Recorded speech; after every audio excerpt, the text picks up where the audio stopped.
Hello friends, सफल steps में आप सबका एक बार फिर स्वागत है। आज के सेशन में हम लोग चर्चा करेंगे आपातकाल या इमरजेंसी के बारे में। ये आपातकाल या इमरजेंसी क्या है और भारत के इतिहास में इसका क्या संबंध है, भारत के इतिहास में इसका क्या रोल है, आइए देखते हैं। आज भी हमारे भारत में जब भी कभी इमरजेंसी या आपातकाल का नाम लिया जाता है तो पुराने लोग जो उस समय थे, उस समय जिनका जन्म हो चुका था, जिनको पुरानी यादें आज भी ताज़ा हैं, वो उन यादों को याद करना ही नहीं चाहते। इसके साथ साथ लोकतंत्र की हत्या, भारत के लोकतंत्र के इतिहास का बुरा सपना, इस तरह की बातें लोग आपातकाल के लिए कही जाती हैं। तो आज हम लोग समझने की कोशिश करेंगे कि आपातकाल क्या था, क्यों हुआ और आपातकाल के मायने क्या हैं और क्या आज इमरजेंसी आपातकाल हो सकता है क्या। जैसा आप सभी लोग जानते हैं कि जब आपातकाल भारत में घोषित हुआ तो उस समय श्रीमती इंदिरा गांधी भारत की प्रधानमंत्री हुआ करती थी। सबसे पहले हम लोग गौर करें कि आपातकाल हुआ क्यों। नॉर्मली हमारे संविधान में आपातकाल के प्रावधान इसलिए दिए गए हैं कि जब देश के अंदर संकट की स्थिति हो, देश को उस समय संभालना कठिन हो रहा हो, तो आपातकाल लागू करके और सारी की सारी पावर सेंट्रल गवर्नमेंट के पास में, केंद्र सरकार के हाथों में आ जाती है और ऐसे में गवर्नमेंट की पावर बढ़ने से स्थिति को कंट्रोल करना इजी होता है। इस वजह से आपातकालीन प्रावधान भारत के संविधान में रखे गए थे, जिसके लिए प्रॉपर कारण दिए गए कि अगर मान लीजिए कि विदेशी आक्रमण होता है, सशस्त्र विद्रोह होता है, आंतरिक कोई मसला पैदा हो जाता है, तो उस समय ये आपातकाल का प्रयोग किया जा सकता है। लेकिन हम एक बार देखें कि 1975 में जब ये आपातकाल आया तो उस समय परिस्थितियां क्या पैदा हो गई थी। अब देखिए, इसके पीछे अलग अलग लोग अलग अलग बातें बताते हैं, लेकिन हम मीडिया रिपोर्टेड जो फैक्ट्स हैं सिर्फ उन्हीं की बात करेंगे और इन फैक्ट्स को हम अपनी तरफ से इंटरप्रेट करने की कोशिश नहीं करेंगे।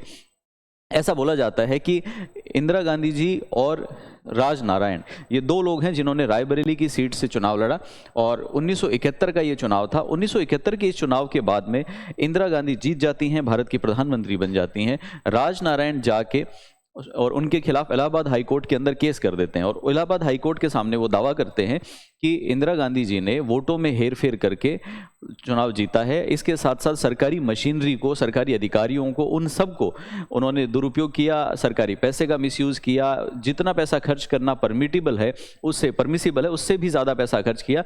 इसलिए उनका जो चुनाव है वो पूरा का पूरा गलत है, उनका चुनाव रद्द किया जाए।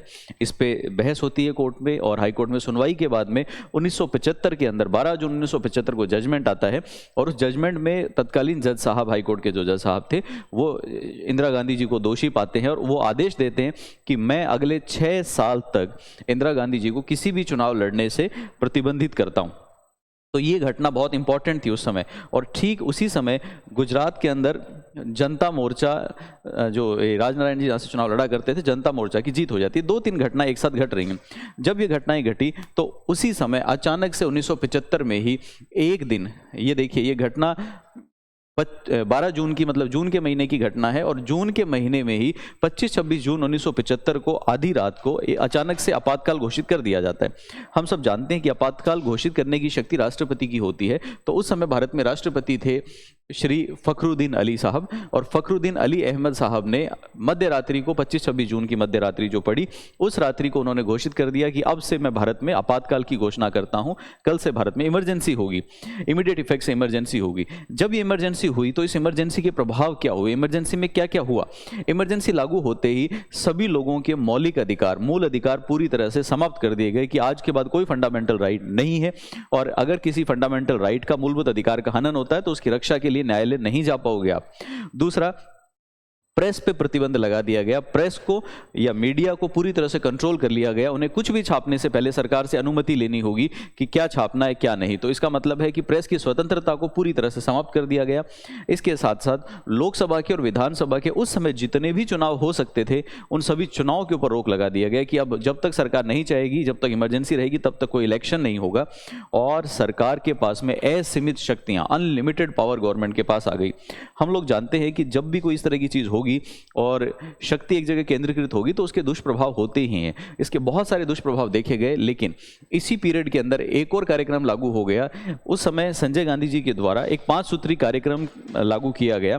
वो 5 सूत्री कार्यक्रम 5 चीजों पे जोर देता था मेनली। सबसे पहला है फैमिली प्लानिंग या परिवार नियोजन। परिवार नियोजन के साथ में एडल्ट एजुकेशन, वयस्क लोगों की शिक्षा, दहेज प्रथा को हटाना, जाति प्रथा को हटाना और वृक्ष लगाना, पेड़ लगाना।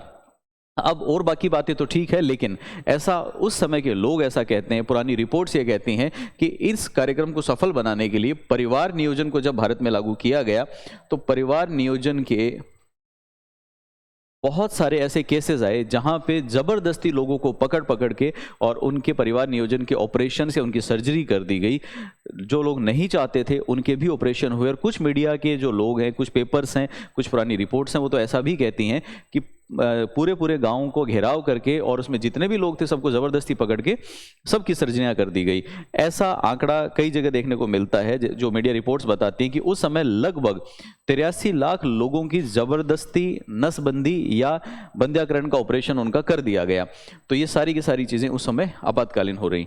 अब लोगों की ज़िंदगी बहुत मुश्किल हो गई और जितने भी विपक्ष के नेता या उस समय जो पॉलिटिकली एक्टिव थे, जो गवर्नमेंट का विरोध करते थे, उनको पकड़ पकड़ के सबको और जेलें भर दी गई। भारत की जगह नहीं रही जेलों में। तो बहुत ही भयावह सा माहौल एक बार हो गया। अब हम समझते हैं कि क्या ये लगाना, इमरजेंसी लगाना क्या कॉन्स्टिट्यूशनल है, संवैधानिक है। मैंने आपको बताया कि संविधान विपरीत परिस्थितियों का सामना करने के लिए सरकार को ज़्यादा शक्तियों की ज़रूरत होती है, उनसे जल्दी निपटने के लिए शक्तियाँ चाहिए होती हैं, इसलिए सरकार को संविधान ये परमिशन देता है। हमारे संविधान के अंदर भाग नंबर 18 में आर्टिकल 352 से 360 तक इस प्रावधानों के बारे में है, जिनमें से article number 352 specifically national emergency या राष्ट्रीय आपातकाल की बात करता है। राष्ट्रीय आपातकाल संविधान के हिसाब से कब कब लग सकता है? जब भारत में युद्ध हो, युद्ध की परिस्थिति पैदा हो जाए, मतलब विदेशी आक्रमण वगैरह, या फिर कोई विदेशी आक्रमण आ जाए, या फिर देश के अंदर सशस्त्र विद्रोह हो, देश के अंदर आर्म्ड डिस्टर्बेंसेस क्रिएट हो जाएं, तब जाके इमरजेंसी लग सकती है। लेकिन इमरजेंसी लगाने के लिए भी अकेला प्रधानमंत्री निर्णय नहीं कर सकते, अकेले राष्ट्रपति निर्णय नहीं कर सकते। सबसे पहले मंत्रिमंडल एक लिखित प्रस्ताव पारित करेगी और लिखित प्रस्ताव पास करके राष्ट्रपति के पास भेजेगी। मंत्रिमंडल के लिखित प्रस्ताव के आधार पर राष्ट्रपति घोषणा कर सकते हैं कि कल से भारत में इमरजेंसी होगी। अब इसमें और क्या, इसके अलावा क्या आधार हो सकते हैं? ये तो है ही। इसके अलावा मान लीजिए कि कहीं राज्य में हमें संवैधानिक तंत्र विफल मिलेगी, संवैधानिक तंत्र पूरी तरह से फेल हो गया है, अनकॉन्स्टिट्यूशनल चीज़ें हो रही हैं, तब ये हो सकता है। अगर मान लीजिए कि कोई राज्य ऐसा है जो संविधान के हिसाब से शासन ना चला रहा हो, या फिर आर्टिकल नंबर 365 कहता है कि केंद्र सरकार के जो भी निर्देश या इंस्ट्रक्शंस होती हैं राज्य उनको मानने में असमर्थ हो, तो ऐसे केस के अंदर हम लोग आपातकाल की घोषणा करवा सकते हैं। अनुच्छेद 360 ये कहता है कि इसके अलावा वित्तीय आपातकाल भी हो सकता है। वित्तीय आपातकाल को ठीक से समझने के लिए आप श्रीलंका की स्थिति समझ सकते हैं, जहां पे अभी कोई विदेशी आक्रमण नहीं है, कोई आंतरिक विद्रोह सशस्त्र ऐसा नहीं हुआ, लेकिन फिर भी वहां पे आपातकाल है। हालांकि श्रीलंका का संविधान अलग बात करता होगा, लेकिन वहां पे आज के दिन जो इमरजेंसी लगी हुई है वो फाइनेंशियल इमरजेंसी लगी हुई है। उसके बाद हम लोग ये बात करते हैं कि इसके अलावा मान लीजिए कि वित्तीय स्थायित्व या साख पे संकट पैदा होता हो, मतलब आपकी फाइनेंशियल, देश की फाइनेंशियल कंडीशन क्रिटिकल हो गई हो, तब ये वित्तीय आपातकाल का प्रयोग हम लोग करते हैं। अब सवाल ये पैदा हो रहा है कि क्या उस समय इनमें से कोई भी परिस्थिति थी? क्या उस समय देश के अंदर कोई बाहरी आक्रमण हुआ था? क्या देश में उस समय युद्ध की स्थिति थी? क्या उस समय देश में सशस्त्र विद्रोह की स्थिति थी? तो प्रैक्टिकली इनमें से कोई स्थिति नहीं थी, लेकिन सरकार ने जब आपातकाल लगाया तो कोई ना कोई जवाब तो देना पड़ेगा। तो गवर्नमेंट ने उस समय जवाब ये दिया कि देश के अंदर आंतरिक डिस्टर्बेंस है या आंतरिक कलह है, जिसकी वजह से ये लगाया गया है। बाद में संविधान में 1978 में संशोधन किया गया और संशोधन करके आंतरिक अशांति शब्द को हटा दिया गया कि आंतरिक अशांति जैसा कुछ नहीं होता। अब तो देश में जब सशस्त्र विद्रोह होगा तभी जाके आपातकाल लग सकता है, या फिर विदेशी आक्रमण होगा या फिर युद्ध होगा। तो आज के दिन वैसी सिचुएशन पैदा नहीं हो सकती। तो इसको आज 47 साल पूरे हो गए हैं इमरजेंसी को, और आज भी इसको एक बुरे सपने की तरह देखा जाता है। हम उम्मीद करते हैं कि हमारे देश में आगे आने वाले समय में कम से कम इस तरह की परिस्थितियां तो ना पैदा हों और हमें कभी इस तरह की चीज़ें ना देखनी पड़े। आज भारत का लोकतंत्र एक मजबूत लोकतंत्र है, जिसमें हर व्यक्ति अपना निर्णय अपनी स्वतंत्रता से लेता है, स्वतंत्रता से अपना जीवन जीता है। लेकिन उस समय परिस्थितियां ऐसी नहीं रही होंगी जब इमरजेंसी लगी। इमरजेंसी में आपके पूरे मूल अधिकार समाप्त हो जाएं तो सोचिए, आपको गोली भी मार दी जाए तो आप कुछ कह नहीं सकते, कोई विरोध नहीं कर सकते, कहीं भी आपको पकड़ के ले जाए, अरेस्ट करके ले जाए, कमाने का हक ना हो, एक राज्य से दूसरे राज्य में जाने पर प्रतिबंध लग जाए, सारी समस्याएं पैदा हो जाएंगी। बाद में संविधान में संशोधन करके ये प्रावधान जोड़ दिया गया कि आज के दिन अगर इमरजेंसी लगती भी है तो अनुच्छेद नंबर 20 और अनुच्छेद नंबर 21 के जो अधिकार है वो समाप्त नहीं होते, वो इमरजेंसी में भी बने रहेंगे, जिसमें से एक आप जानते हैं कि प्राण और दैहिक स्वतंत्रता का अधिकार है, और दूसरा अगर आपको बंदी वगैरह बनाया जाता है, अपराध सिद्धि आपके ऊपर की जाती है, तो उसके संबंध में आपके अधिकार है। तो अब सिचुएशन बदल चुकी है। मैं उम्मीद करता हूं कि आज का सेशन आपके लिए यूजफुल रहा होगा, आपको चीज़ें समझ में आई होंगी। हम जल्दी ही मिलेंगे एक और यूजफुल सेशन के साथ। तब तक के लिए आप सबका बहुत बहुत धन्यवाद। Keep enjoying, keep learning. Thanks a lot.